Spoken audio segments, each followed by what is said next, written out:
मत्ती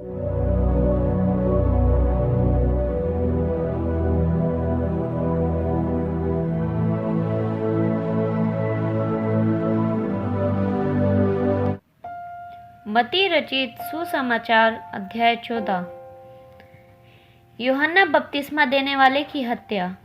उस समय चौथाई देश के राजा हेरोदेस ने यीशु की चर्चा सुनी और अपने सेवकों से कहा, यह यूहन्ना बपतिस्मा देने वाला है, वह मरे हुए में से जी उठा है, इसलिए उससे सामर्थ्य के काम प्रकट होते हैं। क्योंकि हेरोदेस ने अपने भाई फिलिप्पुस की पत्नी हेरोदियास के कारण यूहन्ना को पकड़कर बांधा और जेल खाने में डाल दिया था, क्योंकि यूहन्ना ने उससे कहा था कि इसको रखना तेरे लिए उचित नहीं है। इसलिए वह उसे मार डालना चाहता था, पर लोगों से डरता था, क्योंकि वह उसे भविष्यवक्ता मानते थे।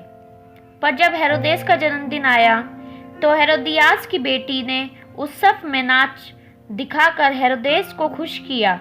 इस पर उसने शपथ खाकर वचन दिया, जो कुछ तू मांगेगी मैं तुझे दूंगा। वह अपनी माता के उस काने से बोली, यूहन्ना बपतिस्मा देने वाले का सिर थाली में यही मुझे मंगवा दे। राजा दुखी हुआ, पर अपनी शपथ के और साथ बैठने वालों के कारण आज्ञा दी कि दे दिया जाए, और उसने जेलखाने में लोगों को भेजकर यूहन्ना का सिर कटवा दिया और उसका सिर थाल में लाया गया और लड़की को दिया गया, जिसे वह अपनी माँ के पास ले गई। तब यूहन्ना के चेले आए और उसके शव को ले जाकर गाड़ दिया और जाकर यीशु को समाचार दिया। 5000 पुरुषों को खिलाना। जब यीशु ने ये सुना तो वह नाव पर चढ़कर वहां से किसी सुनसान जगह को एकांत में चला गया। लोग ये सुनकर नगर नगर से पैदल ही उसके पीछे हो लिए। उसने निकलकर एक बड़ी भीड़ देखी और उन पर तरस खाया और उनके बीमारों को चंगा किया। जब सांझ हुई तो उसके चेलों ने उसके पास आकर कहा, ये सुनसान जगह है और देर हो रही है, लोगों को विदा किया जाए कि वह बस्तियों में जाकर अपने लिए भोजन मोल ले। पर यीशु ने उनसे कहा, उनका जाना आवश्यक नहीं, तुम ही इन्हें खाने को दो। उन्होंने उससे कहा, यहाँ हमारे पास 5 रोटी और 2 मछलियों को छोड़ और कुछ नहीं है। उसने कहा, उनको यहाँ मेरे पास ले आओ।